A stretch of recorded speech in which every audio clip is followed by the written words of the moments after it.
In টিভির সুপ্রিয় দর্শক, আবারও প্রীতি শুভেচ্ছা এবং কৃতজ্ঞতা প্রকাশ করছি। আপনারা দেখছেন স্কাই 782 পর্দায় কমিউনিটি ফোকাস অনুষ্ঠান। আমরা প্রতি বৃহস্পতিবার এই সময় আপনাদের জন্য এই অনুষ্ঠান নিয়ে আসি সমসাময়িক বিষয় নিয়ে। আর আজকে যে বিষয়গুলো নিয়ে আমরা আলোকপাত করছি সেটি হচ্ছে স্টুডেন্ট ভিসা এবং স্টুডেন্টদের বর্তমান হাল হকিকত কী অবস্থায় রয়েছেন সেই বিষয় নিয়ে আমরা কথা বলছি। আমাদের সাথে রয়েছেন যিনি অ্যাডভোকেট মোয়াজ্জেম হোসেন রেখল এবং FSM এডুকেশনাল হ্যাবের যিনি কর্ণধার, এবং আমার বামে রয়েছেন জনাব ইকবাল হোসেন FRJ ট্রাভেলসের কর্ণধার। তো আমরা কম্পারেটিভলি উই আর টকিং আলাপ করছি যে বিষয়টা যে স্টুডেন্ট এবং বিশেষ করে এর সাথে রিলেটেড যে বিষয়গুলো রয়েছে ভ্রমণ এবং আনুষঙ্গিক বিষয়, সেই বিষয়গুলো আমরা উপস্থাপন করার চেষ্টা করছি। আশা করি এই কথার মাধ্যমে যারা এই ব্যাপারে সম্যক ধারণা রয়েছে তার সেই ধারণাকে আর একটু প্রলুব্ধ করার জন্য আমরা এই অনুষ্ঠান আশা করি আপনাদের কিছুটা না হলেও কাজে লাগবে। তো সেই জায়গায় আমরা আবারও যাচ্ছি জনাব ইকবাল হোসেন সাহেবের কাছে। জনাব ইকবাল হোসেন সাহেব, যে জিনিসটা হচ্ছে এখন ঈদের সিজন, আপনাদের বিমানের ভাড়া সিজনে ভাড়ান কমান সেটা আপনাদের হাতে না, সেটা আপনারা ব্যবসায়ী হিসাবে আপনারা হয়তো ইস্যু করেন। হ্যাঁ, তো হ্যাঁ, এখন বাংলাদেশের বিশেষ করে যে বাংলাদেশের মানুষ যারা রয়েছেন এখানে, সেই হিসাবে আমি মনে করি যে মিলিয়নের উপরে যে বাংলাদেশি মানুষ রয়েছেন, সেই হিসেবে কিন্তু ট্রাভেলিংয়ের ব্যবসা এখন অনলাইনে করা যায়, কিন্তু ব্যাপার হচ্ছে সম্যক ধারণার জন্য আপনাদের শরণাপন্ন হয়।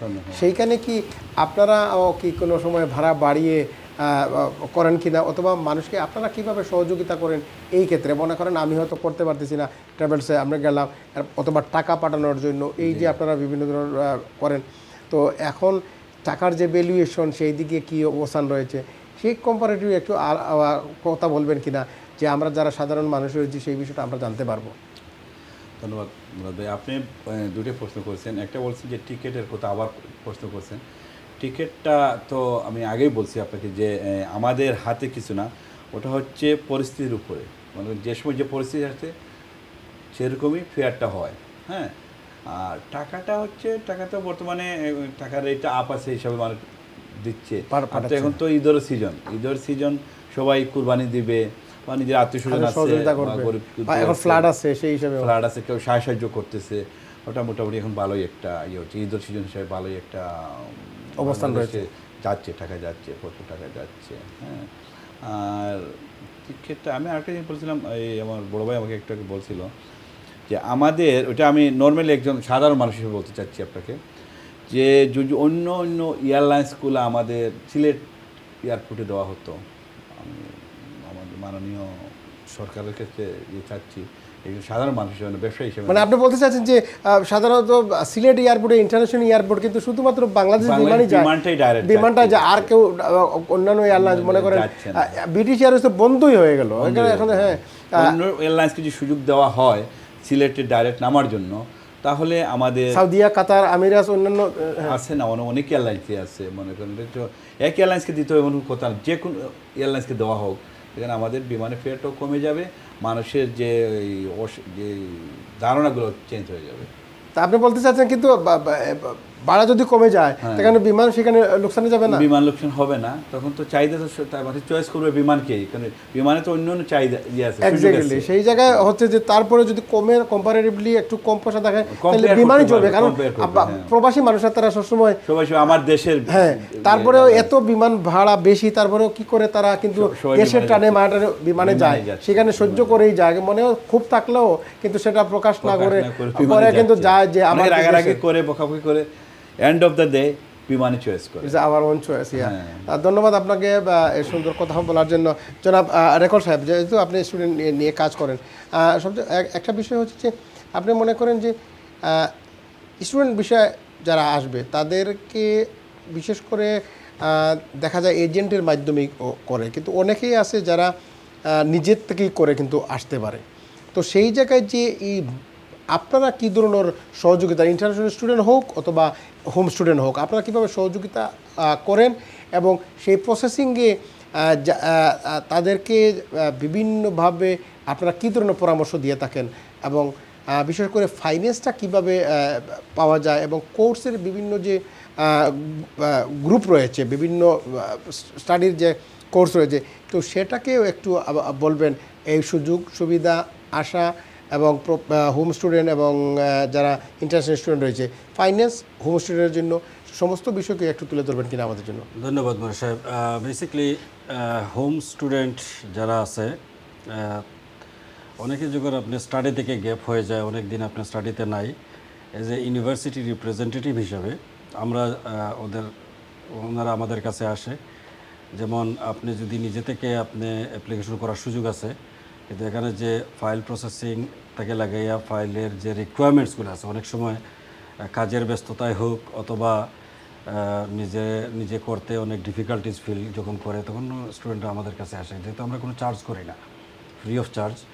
তো আমরা যেটা করি, আমরা যেহেতু ইউনিভার্সিটির রিপ্রেজেন্টেটিভ এজেন্ট, সো আমরা ইউনিভার্সিটির স্টুডেন্টের ফাইলগুলো আমরা নিজেরা প্রসেস করি, ওদেরকে গাইডলাইন্স দিই, সাপোর্ট দেই কীভাবে অ্যাডমিশনটা নিতে হবে, কীভাবে কী করতে হবে। অ্যাডমিশন যখন ডান হয়ে যায় তখন তো স্টুডেন্টরা তার নিজেরাই তার স্টাডি করবে, তার ইউনিভার্সিটি মডেল করবে, সবগুলো করবে, অ্যাসাইনমেন্ট জমা দিবে, এগুলো তার ব্যাপার। আমরা শুধু অ্যাডমিশনের প্রসেসটা ওনাদের জন্য একটু ইজি করে দিই। আর সেকেন্ডলি ইন্টারন্যাশনাল স্টুডেন্টেরও সেম থিং। ইন্টারন্যাশনালে স্টুডেন্টের ওনারা যদি ডাইরেক্টলি, এখন তো সব কিছু wide open, everything online, any students they can make application for their own, কারো সাহায্যের দরকার নাই।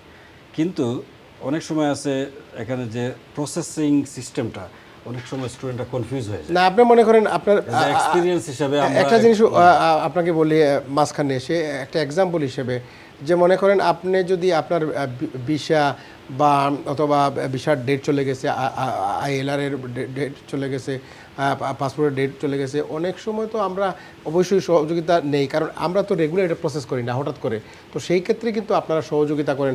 এই ধরনের মনে করেন একজন সলিসিটার হোক, ব্যারিস্টার হোক, আপনারা যারা এজেন্ট রয়েছেন কলেজ ইউনিভার্সিটি, দেখেন ভিসার ব্যাপারটা টোটালি ডিফারেন্ট। এটা যখন ভিসা এক্সপায়ার হয় অথবা এটাকে রিনিউ করতে হয়, এটা আইদার স্টুডেন্টরা নিজেরা করতে পারবে অথবা তার কোনো লিগ্যাল রিপ্রেজেন্টেটিভ, সেই হিসাবে আর কি আপনারা এখানে আমাদের কাছ থেকে কোনো সাহায্য পাবে না। না, আমি বলছি যে যে তার সেক্টরে সে সাহায্য সহযোগিতা নেবে। যেমন ভিসার যদি ব্যাপার হয়, তাইলে একজন সলিসিটার ব্যারিস্টারের কাছে, অর্থাৎ ইমিগ্রেশন লয়ার কাছে যাবে। একজন স্টুডেন্টের ব্যাপারে যদি কোনো, একজন স্টুডেন্ট ফাইন্যান্সার যারা রয়েছে বা যারা এজেন্ট রয়েছে আপনাদের মতো যারা কাজ করছেন, তো তাদের সহযোগিতা, অর্থাৎ আপনারা বিষয়টা স্কিল, আপনারা বিষয়টা ভালো করে জানেন, সেই জন্য হয়তো আমার জন্য হয়তো এটা 3 দিন লাগবে, আপনার হয়তো 1 ঘন্টা লাগবে, এইটাই। আর সহযোগিতা আপনি জানেন তো which way you have to go, just you know গাইডেন্সও দিতে পারে, সাপোর্ট দিতে পারে, যে আপনার প্রিভিয়াস কোয়ালিফিকেশনের based of your previous qualification আপনি কোন সাবজেক্টটা আপনার জন্য ভালো হতো, আপনি কোন সাবজেক্ট চুজ করতেছেন, রাইট সাবজেক্টটা আপনাকে চুজ করে আমরা আপনাকে একটা গাইডলাইন দিলাম। আর অ্যাপ্লিকেশন প্রসেসটা আনটিল দ্য এনরোলমেন্ট পর্যন্ত ইউনিভার্সিটি আমরা এই প্রসেসটা থেকে স্টুডেন্টকে হেল্প করি। আর হোম স্টুডেন্টের ব্যাপারে যেটা বললেন, এটা হচ্ছে যে ধরেন হোম স্টুডেন্টের এই সেম প্রসিজিওরটাই অ্যাপ্লাই করলো, এবং ওনাদের যে ফাইন্যান্সের অ্যাপ্লিকেশনটা আমরা এটাকে গাইডলাইন্স দেই, ফাইন্যান্স অ্যাপ্লিকেশন তার নিজেরাই করবে। আর এখানে তাদের যেহেতু কোনো প্রিভিয়াস কোয়ালিফিকেশন লাগতেছে না, এটা easiest way to get enrolled based on the interview, and written interview আছে এখানে, এবং স্পিকিং ওরাল ইন্টারভিউ আছে এর উপরে।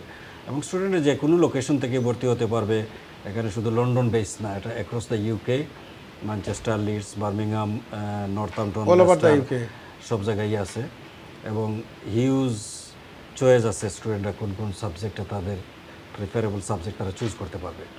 আপনি একটা জিনিস বলছেন যে প্রিভিয়াস যদি কোনো কোয়ালিফিকেশন নাও থাকে, তারপরেও তারা হোম স্টুডেন্ট হিসেবে তারা অ্যাডমিশন নিতে পারবে।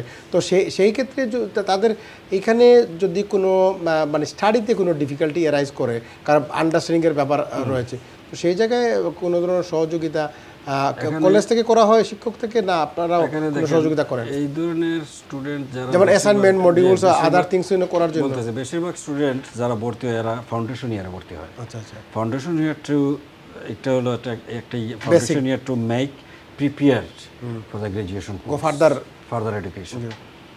আর যেটা এখানে 2 ওয়েতে আপনি এনরোল হতে পারতেছেন কলেজে। নাম্বার 1 হচ্ছে qualification road, those who have a previous qualification and mate the requirements যারা যেতে পারতেছে কোয়ালিফিকেশন রোডে। এবং যারা মনে করেন এই যে মনে করেন সে এ লেভেল পাস করতে পারে না কিন্তু তার স্কিল আছে, ভালো ইংলিশ আছে, সব কিছুই আছে, তো সে যেতে পারতেছে ওয়ার্ক রুটে। এই ক্ষেত্রে আপনার মনে করেন 2 বছরের, সামটাইমস কোনো কোনো ক্ষেত্রে 3 বছরের ওয়ার্ক এক্সপিরিয়েন্স থাকতে হয় রিলেটেড সাবজেক্টে।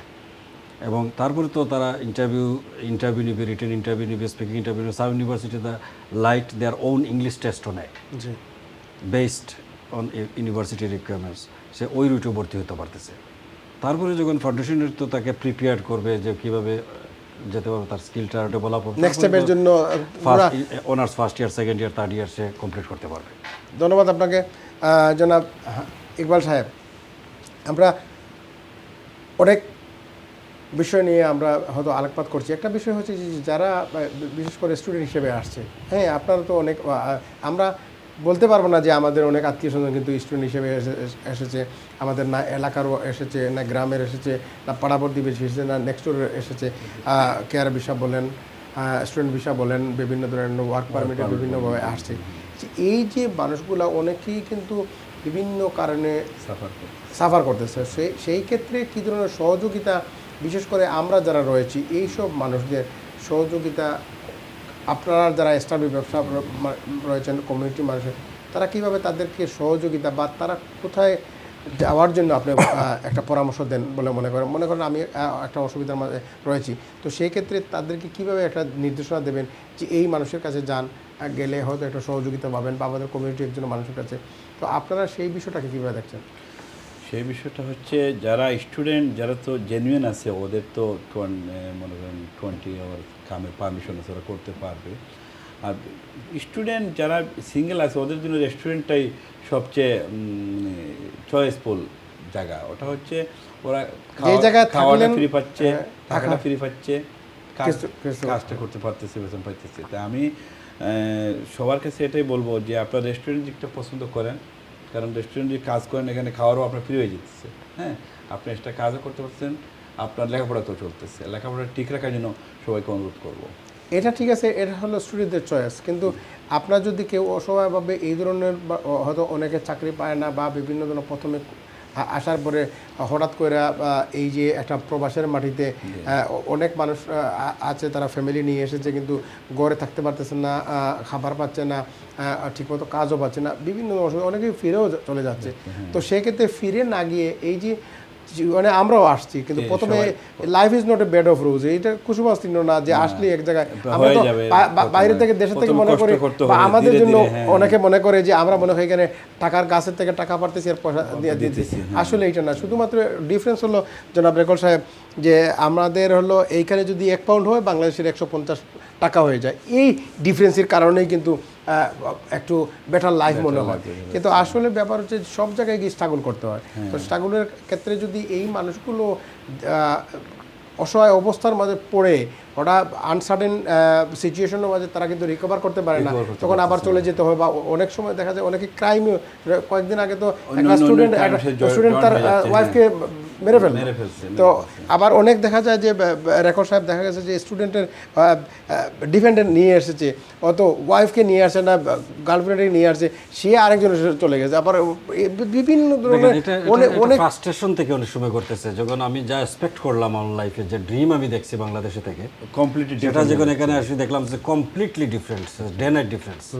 সো অনেক আছে, বেশিরভাগ তো যারা আসছে ইয়াং আসছে, এরা তো ফ্রাস্ট্রেশনে ভুগতে পরে বিভিন্ন ক্রাইমের দিকে ঢুকতেছে। তারা আসার আগে মনে করছে যে আমরা গেলেই এক জায়গায় মানে এখানে হয়তো। এখানে আরেকটা কথা আপনাকে বলি, যে বললেন 1 পাউন্ডে 150 টাকা, এটা আসলে একটা মানুষের ভুল ধারণা যে আমি 1 পাউন্ড পাইলাম 150 টাকা, বাংলাদেশের অনেক টাকা, আমি সেখানে অনেক করছি। কিন্তু মূল্যস্ফীতি যে একটা ইকোনমির ভাষায় না, সেটা ইনফ্লেশনও মানি তো একটা বিষয় আছে যেটা হয় এখানে। যখন টাকার রেটটা এখানে 1 টাকায় 150 টাকা হয়, এখানে কিন্তু দ্রব্যমূল্যের দাম বেড়ে যায়। আমাদের হাতে ডিফারেন্স থাকে না, আমাদের হাতে একদম সময় কম। শেষ আপনাকে এই যে বিষয়ে আলাপ হলো স্টুডেন্টকে নিয়ে, তাদের জন্য আপনার কি ধরনের একটু পরামর্শ আপনার জন্য? 1 মিনিট আমি বলবো, যারা ইন্টারন্যাশনাল স্টুডেন্ট বাংলাদেশ থেকে এখানে আসতে চান, এখানে গুড অপরচুনিটি, এখানে education level of quality is very high, and আপনারা আসেন, জেনুইন পড়াশোনা করার উদ্দেশ্যে আসেন। এখানে যদি পড়ালেখা করতে পারেন, আইদার ইংলিশ স্পিকিং এর ডিগ্রি যদি আপনি নিতে পারেন, আইদার আপনার বাংলাদেশে গোল্ডেন অপরচুনিটি, ডাইভার্স ওয়ার্ল্ড, আপনি মিডিল ইস্টে জব পাবেন যে কোনো কান্ট্রিতে।